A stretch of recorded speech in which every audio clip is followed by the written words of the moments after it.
Hello students, today's our topic is English grammar no sooner than. Today we are going to learn about how we use no sooner than. अगर no sooner than का question आपको grammar पूछा जाता है तो आप किस तरह से सॉल्व करोगे. Let's see the rule of the no sooner than. That is the rule of the no sooner than. It means first of all you have to use no sooner. It means as soon as होगा exam में example में और उसको remove करके आपको no sooner लगाना है. It means you have to begin your sentence from no sooner. No sooner के बाद आपको हेल्पिंग वर्ब लिखना है. If the helping verb is given to you, अगर हेल्पिंग वर्ब दिया है तो जो दिया है वो लिखना है. अगर नहीं दिया है तो we have to decide do does and did. हमें डिसाइड करना है कि हेल्पिंग वर्ब हम डू लगाए कि डज लगाए एंड डिड लगाए. After that we have to write the subject. जो भी उसका सब्जेक्ट होगा वो सब्जेक्ट लिखना है और सब्जेक्ट के बाद हमें रिमेनिंग सेंटेंस लिखना है. एंड आफ्टर दैट वहाँ पे कॉमा होगा, कॉमा को रिमूव करके हमें देन लगाना है और देन लगाकर जो भी रिमेनिंग सेंटेंस है उसे उसी तरह से लिख देना है. तो that is the rule of the no sooner than. It means no sooner plus helping verb plus subject plus remaining sentence plus than plus remaining sentence, because there are the two sentences जो कि comma लगाकर आपको दिया गया होता है. Let's see the rule of the no sooner than. कि no sooner की रचना अगर हम करते हैं तो पहली चीज़ हमको क्या ध्यान में रखनी है. तो ध्यान में रखना है पहला, अगर आप नो सुनर से ही सेंटेंस की शुरुआत करनी है और नो सुनर की रचना करते समय एज सुन एज को हटाकर उसकी जगह हमें नो सुनर लिखना है. ये पहला रूल आपको याद रखना है कि एज सुन एज सेंटेंस में आया होगा और एज सुन एज को रिमूव करके हमें लिखना है नो सुनर. और उसके बाद हमें सेंटेंस देखना है कि जहाँ पर कॉमा लगा हुआ है, कॉमा आया होगा, वहीं पर हमें देन लगाना है. दूसरी चीज़ आपको नो सुनर देन की रचना करते समय ध्यान में रखना है कि यदि वाक्य में हेल्पिंग वर्ब मतलब सहायक क्रिया, यदि सहायक क्रिया आई हो तो जो सहायक क्रिया आई है जैसे is, am, are, was, were, जो भी सहायक क्रिया आई है हमें उसी सहायक क्रिया को तुरंत नो सुनर के बाद लिखना है. जैसे ही हम नो सुनर लिखते हैं उसके तुरंत बाद हमें इज़ है, एम है, आर है, whatever is given to you, जो भी हेल्पिंग वर्ब आपको दिया गया है वो हेल्पिंग वर्ब आपको लिख देना है. Third thing you have to mind that कि यदि वाक्य में, अगर हमारे सेंटेंस में यदि वाक्य में सहायक क्रिया इट मीन्स हेल्पिंग वर्ब ना आया हो, अगर हमें हेल्पिंग वर्ब नहीं दिख रहा है, it means is, am, are, was, were, has, have, had, will, shall, these are the helping verbs. अगर ये हेल्पिंग वर्ब हमें नहीं दिख रहा है तो उस समय हमें जो है वर्ब क्रिया के अनुसार हेल्पिंग वर्ब लगाना है. It means we have to see the main verb.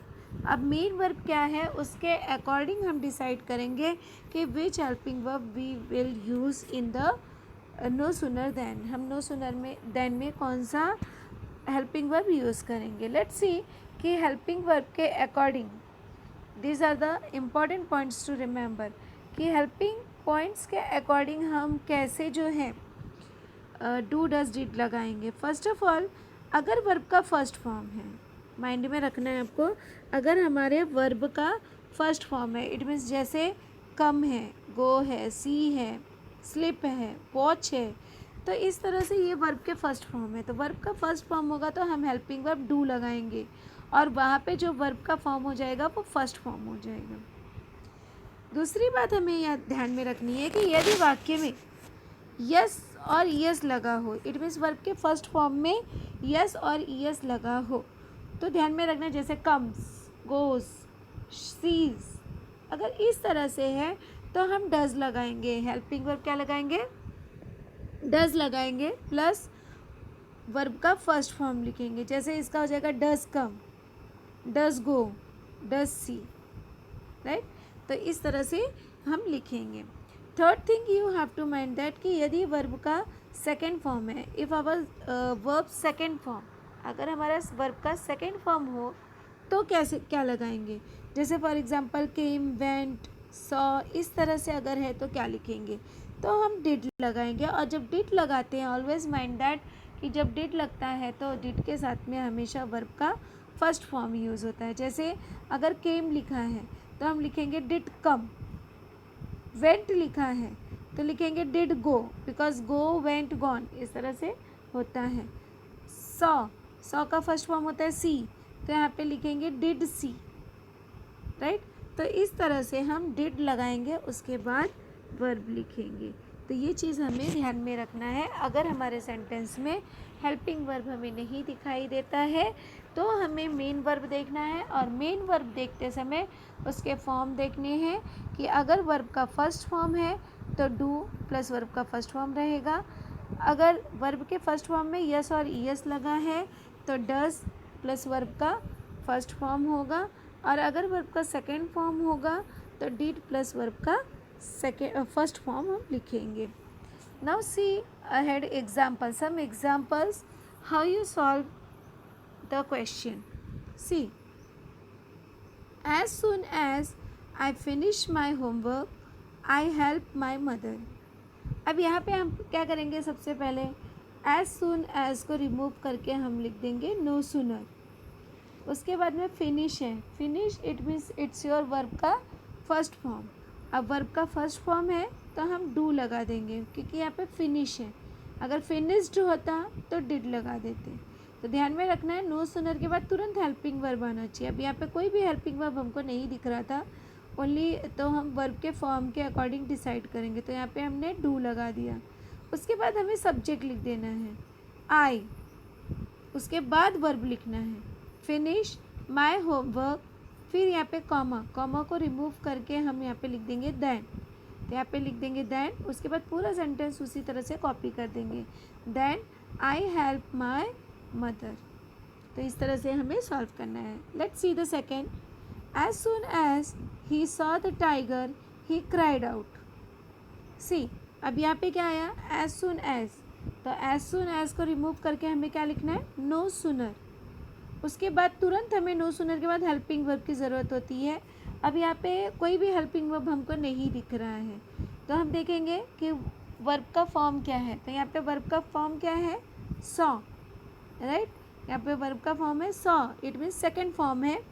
Second form है तो हम हेल्पिंग वर्ब डिड लगा देंगे। तो यहाँ पे हो जाएगा नो सुनर डिड। अब सब्जेक्ट क्या है, ही, तो ही, फिर वर्ब का फर्स्ट फॉर्म लिखेंगे, सॉ नहीं लिखेंगे, ये चीज़ ध्यान में रखना। अगर आप सॉ लिखोगे तो रॉन्ग हो जाएगा। तो हम वर्ब का फर्स्ट फॉर्म लिखेंगे सी, उसके बाद जो भी रिमेनिंग सेंटेंस है उसे वैसे ही लिख देंगे, सी द टाइगर, फिर कॉमा, कॉमा को रिमूव करके हमें क्या लिखना है, then, then he cried out. तो इस तरह से हमने देखा कि डू डिड का कैसे इस्तेमाल किया। लेट्स सी अहेड, जैसे अब यहाँ पे दिया है, as soon as he was a free he came home. अब यहाँ पे सेम चीज़, पहले हम क्या लगाएंगे, एज सुन एज को हटाकर नो सुनर, राइट। अब यहाँ पे ऑलरेडी हेल्पिंग वर्ब दिया है, जो हेल्पिंग वर्ब दिया होगा हम वही लिखेंगे। अगर यहाँ पे इज़ होता तो हम यहाँ पे भी इज़ लिखते, यहाँ पे एम होता तो हम यहाँ पे भी एम लिखते, तो जो रहेगा वही लिखेंगे। अब यहाँ पे क्या है, वॉज, तो यहाँ पे हम लिख देंगे वॉज, नो सुनर वॉज। अब उसके बाद सब्जेक्ट लिखना है, ध्यान में रखना कि हेल्पिंग वर्ब के बाद सब्जेक्ट, फिर आपको वर्ब लिखना है। तो वॉज ही फ्री, कॉमा को रिमूव करके हम क्या लिखेंगे, then, then he came home. See ahead, as soon as the bell had rung the boys rush the ground. See, फिर से हमने क्या किया, एज सुन एज को रिमूव करके लिख दिया नो सुनर। अब यहाँ पे हेल्पिंग वर्ब क्या है, हैड, तो हम लिख देंगे हैड। अब उसके बाद सब्जेक्ट द बेल, वर्ब रंग, फिर कॉमा को रिमूव करके हम लिख देंगे देन, और उसके बाद पूरा सेंटेंस हमको वैसे ही लिखना है। ध्यान में रखना, देन के बाद पूरा सेंटेंस वैसे ही लिखना है। तो then the boys rush to the ground. तो in this way we can solve the as soon as से चेंज करके नो सुनर देन में हम चेंज कर सकते हैं।